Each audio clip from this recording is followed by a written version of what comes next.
नमस्कार दोस्तों, मैं किरण। मेरे YouTube चैनल किरण's किचन गार्डन में आपका बहुत बहुत स्वागत है। अभिनंदन। दोस्तों, हम तीनों सीजन में पेड़ पौधों की केयर अलग अलग तरीक़ों से करते हैं। दोस्तों, बारिश में बारिश बहुत अधिक होती है और एक अच्छी मिट्टी में लगाने के बावजूद अगर हम ग्रो बैग्स या कंटेनर सही तरीके से नहीं भरेंगे तो पानी अच्छे से बाहर नहीं निकल पाएगी और पौधों की जड़ों में सड़न पैदा हो जाएगी, पौधे गल जाएंगे और ख़राब हो जाएंगे।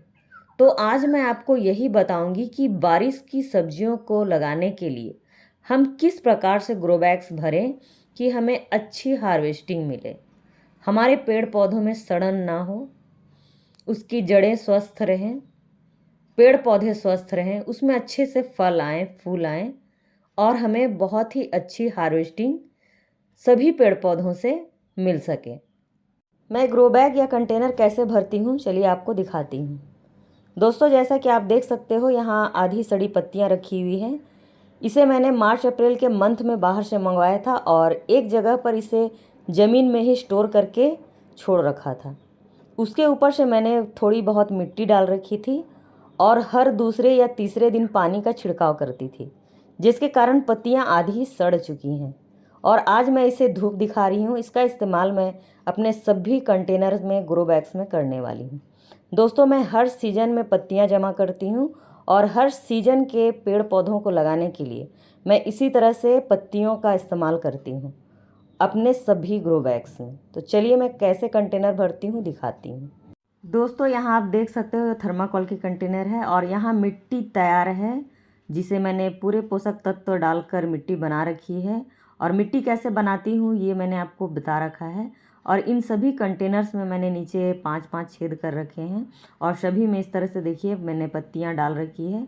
और सबसे नीचे की जो परत है, सबसे नीचे की परत इस तरह से नीचे की कंटेनर की एक परत पत्तियों से भरी हुई है, जिसके कारण मिट्टी डालने के बावजूद नीचे की पत्तियों के बीच गैप रहती है, जिसके कारण पानी वहाँ से तुरंत कंटेनर से बाहर निकल जाती है।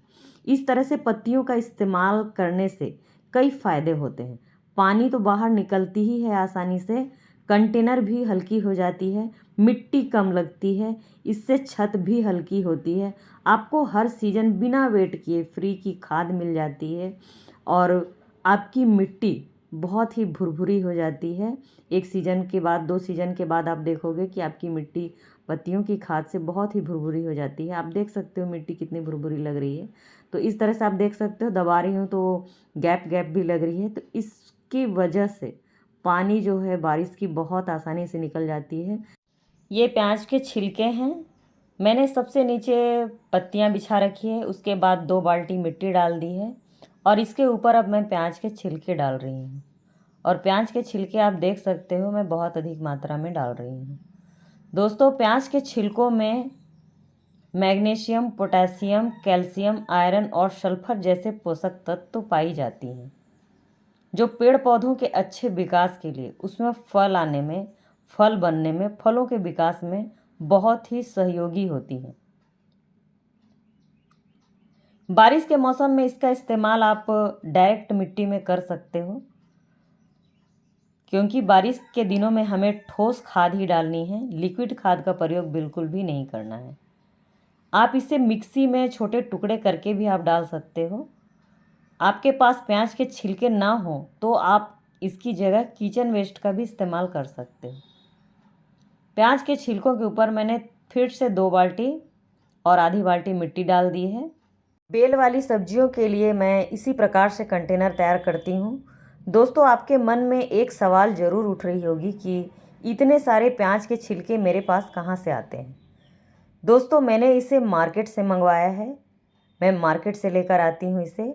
प्याज के थोक विक्रेताओं के पास से प्याज के छिलके आपको बहुत ही आसानी से मिल जाएंगे। वो इसे फेंक देते हैं, ये उनके किसी काम का नहीं है, पर ये हमारे काम की चीज़ें हैं। अगर आप वहाँ जाकर ये बोलते हो कि आपको प्याज के छिलके चाहिए तो वो फ्री में आपको दे देंगे। दोस्तों, बस आपको पता करना है कि मंडी में थोक विक्रेता कहाँ होते हैं और वहाँ जाकर आपको प्याज के छिलके उठाने हैं। वो आपको फ्री में दे देंगे क्योंकि वो फेंक देते हैं इन्हें। तो दोस्तों मैं प्याज के छिलके मंडी से लाती हूँ और मुझे बिल्कुल फ्री की मिलती है और बहुत अधिक मात्रा में मैं लाती हूँ, इसीलिए बहुत अधिक मात्रा में मैं इसका इस्तेमाल भी करती हूँ अपने ग्रो बैग्स में।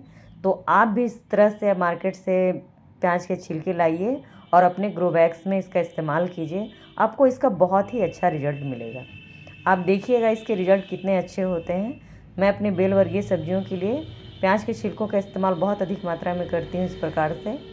और ये देखिए मेरे सभी कंटेनर रेडी हो चुके हैं। यहाँ 4 कंटेनर मैंने बेल वाली सब्जियों के लिए रेडी कर रखी है और यहाँ मैं कद्दू की बेल लगाने वाली हूँ। और इस प्रकार से सभी कंटेनर्स देखिए तैयार कर लिए हैं। और अब मैं चलिए आपको बताती हूँ कि मैं पौध वाली सब्जियों के लिए किस प्रकार से ग्रो बैग्स भरती हूँ। तो दोस्तों ये देखिए यहाँ 24 बाई 12 के ग्रो बैग्स हैं और इसमें भी मैंने पत्ते भर रखे हैं और बहुत अधिक मात्रा में पत्तियां हैं। जैसा कि मैं बार बार बोल रही हूँ कि मैं बारिश की सब्जियों के लिए ग्रो बैग तैयार करती हूँ तो उसमें पत्तियां ज़रूर इस्तेमाल करती हूँ। पत्तियों में जो गैप होती है उससे पानी बहुत ही आसानी से बाहर निकल जाती है। और बारिश की सब्जियां आप कोई भी लगाओ, चाहे बेल वर्गीय सब्जियां हो या पौध वाली सब्जियां हो, वो बिल्कुल भी ख़राब नहीं होती है। यहाँ मैंने 7 ग्रो बैग्स है जो भर रखे हैं इस तरह से।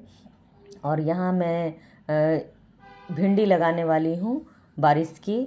और दोस्तों एक एक चीज़ को दिखलाना पॉसिबल नहीं होता क्योंकि काम बहुत होते हैं, वीडियो बहुत लंबी हो जाती है, तो मैं शॉर्टकट तरीके से आपको बता रही हूँ। और ग्रो बैग्स मैंने भर लिए हैं और इस तरह से आप देख सकते हो कि मैंने बेल वर्गीय सब्जियों के लिए किस तरह से ग्रो बैग भरे और फिर पौध वाली सब्जियों के लिए ग्रो बैग किस प्रकार भरे।